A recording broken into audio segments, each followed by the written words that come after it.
Well, that sucked. I mean, it didn't to start, but at the same time, Bruins lose 4-1 to the Seattle Kraken. This is just getting ridiculous. Welcome back down into the den, everybody. We're gonna be doing something a little bit different here. What do I mean by a little bit different? Well, I have decided to follow in the footsteps of two of my favorite podcasts. There's Weymouthers. You can find them down below in the description, and All Goals No Misses. You can also find them down below. I'm also going to plug them throughout the rest of the season. But in any case, yes, I've decided to follow in their footsteps. Before every single episode of either of their shows, they plug a little bit of a Google form on Twitter to have questions be asked before every single episode for them to answer during a dedicated Q&A. I have decided to do that as well. So later on in this episode, you will see a few questions be asked. Yes. But in any case, let's actually break down this game. Let's break down this game. I gotta be honest though, start was pretty hot. The start was low key kind of banging. It was there, because our second line of Zaka. Let's actually go from wing to wing. Jake DeBrusk, Zaka up the middle, and Pasternak. Best line tonight. All three of them put in maximum effort. Amazing play from all of them. And it culminated into a really, really good second effort goal. Well, DeBrusk on the other side of the crease just feeds Pasta. He puts it right on Joey Decord, and then Decord makes the stop, and then the puck just settles right in front of him, and Pasta just taps it off of a defenseman's skate into the net, and that's 1-0 Bruins, and that was the last time that we had the lead. Also, because the Bruins lost today, and because Florida seems to be winning tonight, the Bruins, for the first time in 4 months, are out of first place of the Atlantic Division. And you know what? I'm fine with that. I'm fine with that because we're still in a playoff position. And it's still where I'd expect this team to be, if not a little bit better. You know, with how Patra is out for the season, with how the guy we brought in to essentially replace the guy that we brought in to replace Foligno, he's on leave, and apparently his trial is starting tomorrow. Can't wait to see how that actually turns out, especially because it's a criminal trial, so they can't so he can't settle it out of court, and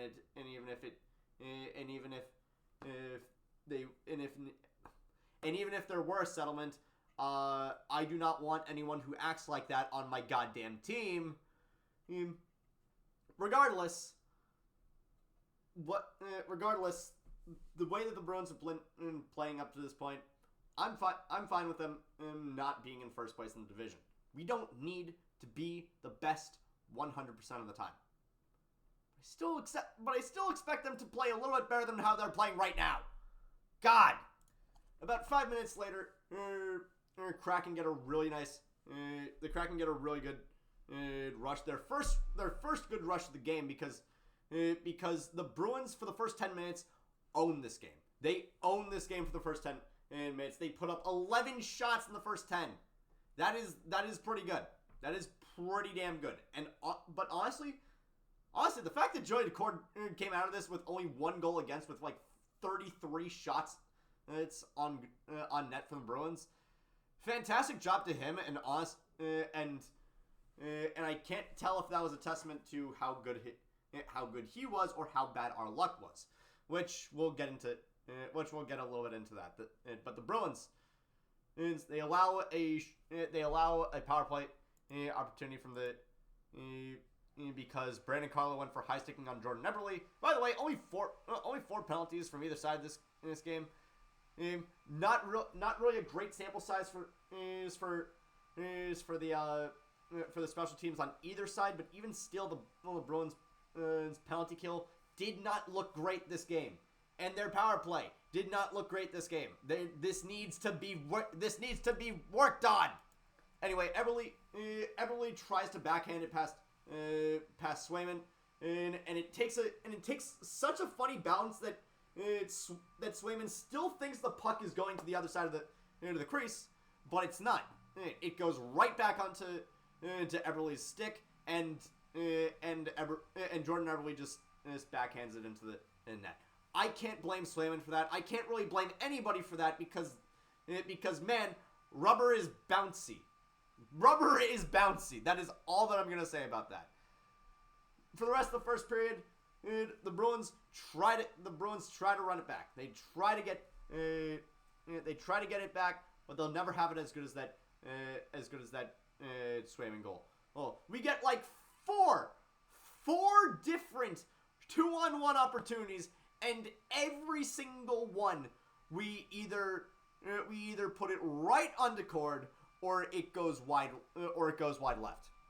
Every single time. We could not buy a goal tonight, except for that one that Pasta scored, which I don't even know if I can really credit to him. That's just actually I can, but and this leads to one of my biggest questions. Not a question that anybody asked tonight, but one specifically from me. During this game, Jack Edwards made sure to point out that only 5 players have played all 32 games this season. The top line, which now is Marchand, Coyle, Frederick, which I am actually very happy about. Let's go. Let's put Frederick on that top line. Marchand, Coyle, Frederick. I think Pasternak and Pasternak, and also Lindholm. Lindholm is the only other is the only defenseman to have played in all 54 games this season. Why? Dude, all night tonight, that Lindholm-Carlo pair was Tweedledee and Tweedledum. Eli Tolvanen just is turning on a dime, and Lindholm just hurtling off into space. Is just see you later, man. And it showed just how lost Lindholm felt tonight. He really did not. He could not put it all together. And it's been a while since he has. And Carlo, oh man, Carlo. Might as well get into it. The second period. The Kraken are starting to fight back. Bruins got a pretty good opportunity in the offensive zone. When the puck goes right back to Carlo. Carlo loses the edge and takes a fall. Eli Tolvanen is just scoops it up and goes right to net, and actually no. I think it's Matty Beniers that picks it up. Goes right to, and Tolvanen is a little bit ahead of him, so he forechecks it up to Tolvanen, and Swayman can't make the save. Oh my God! And every single freaking criticism that I wanted to make about Carlo, that I would have made about Carlo a year ago, wanted to flood back. It wanted to come back into my heart, but it didn't. Because ultimately, I can say that Lindholm and Carlo were Tweedledee and Tweedledum. Carlo, actually, that was the only really bad part of his game. That one tumble, that was the only bad part of his game. And Lindholm, even for as mediocre as he was tonight, I don't think he was the worst. Parker Wotherspoon. Wotherspoon completely allows Matty Beniers to score his third point of the night. The first 3-point game from him in his career from Hingham, Massachusetts. Hingham High, baby.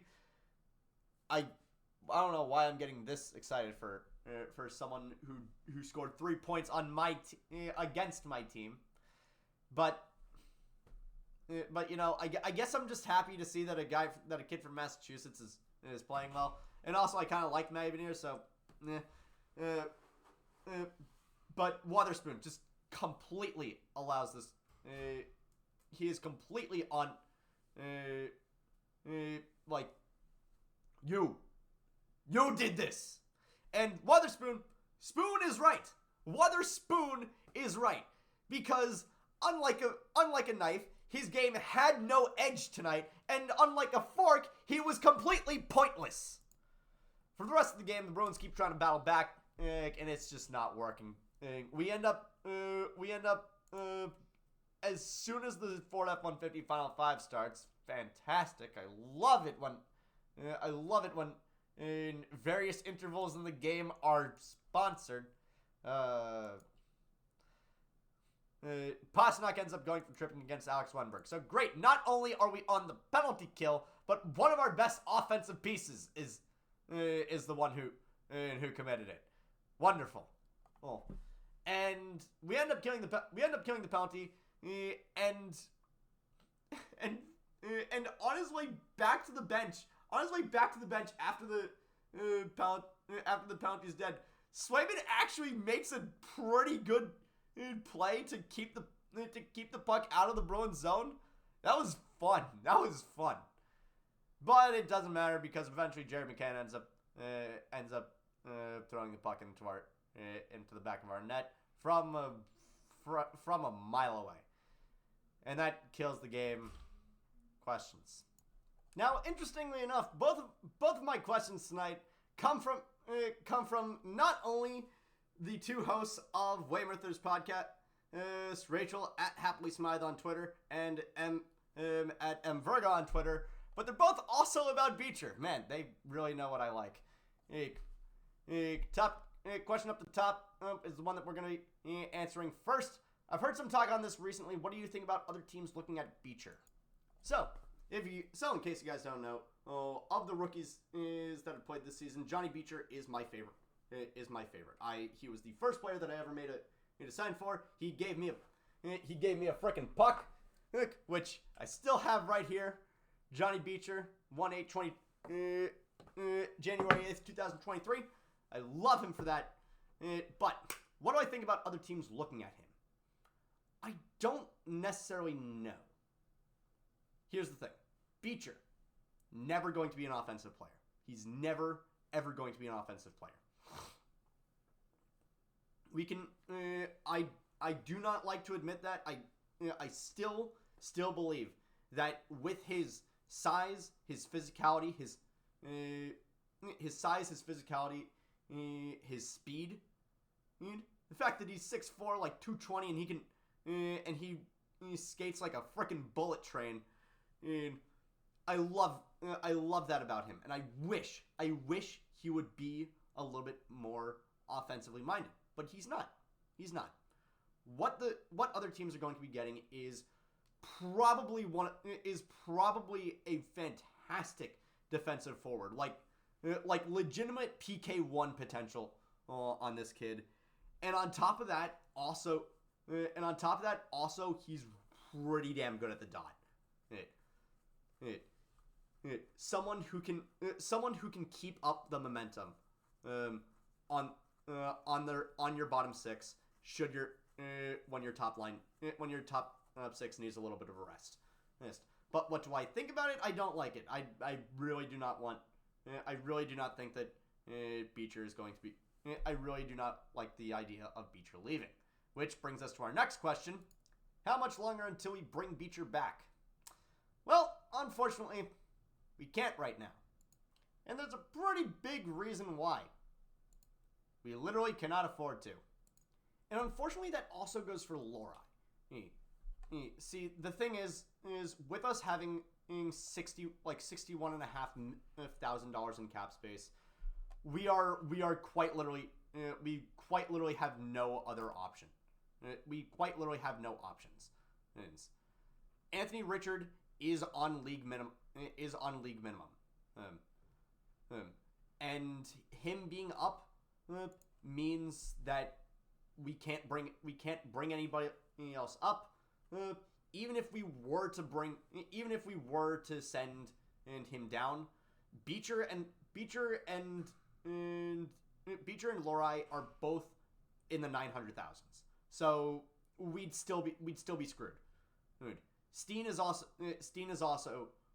we can't send him down because the money still doesn't work out. He's 800,000. Which means eventually something is probably going to have to give, and we're probably going to have to trade off assets. And God, you know how much I want Forward gone. You know how much I want Forward gone. You know how much Grizzlick has been frustrating. And unfortunately, I know how much both of you like these. I know how much both of you like him. But when push comes to shove, if we're looking at trading off assets, it's just to bring players up. I think honestly, not Forward, Grizzlick is probably the more likely option at this point. I think teams have started to figure out that Forward is not good. Grizzlick has those flashes of brilliant.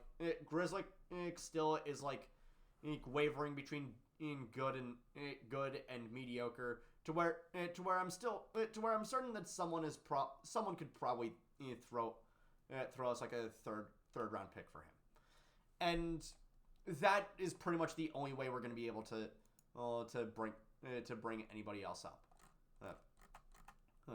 Which unfortunately also means we're not getting Merkulov, we're not getting Luke Toporowski, we're not getting Fabian Lysell, we're not getting Frederick Bernay. Thank God we're not getting Ian Mitchell back up here. We're in a tough situation. We're in a tough situation in terms of cap space, and it sucks. It sucks. How much longer until we bring Beecher back?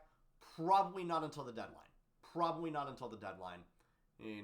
So mark your calendars for March 8th, and we'll see where we go from there. And that's gonna do it for tonight. Bad game. I don't know necessarily if it's as bad as I'm really putting it on to be. I think honestly, if we're to count up, if we're gonna nitpick every single loss here, I think this might actually be one of our better losses. But at the same time, it's just frustrating to. But at the same time, they don't ask how; they ask how many, and that also accounts for losses. So ultimately, Bruins ends justify the means here, and that's gonna be it for tonight. I am likely not. Next time you see me, I will be back in my house. And then on Monday when you see me again, I might not have all the Letty. Big reason why my license expires in April. I need to get it renewed. But yeah, I need a haircut. The Letty, I know, put some flow in your lettuce, but at the same time, I could use a trim. And I could also use a little bit of sleep. So, see you guys next time. Take care.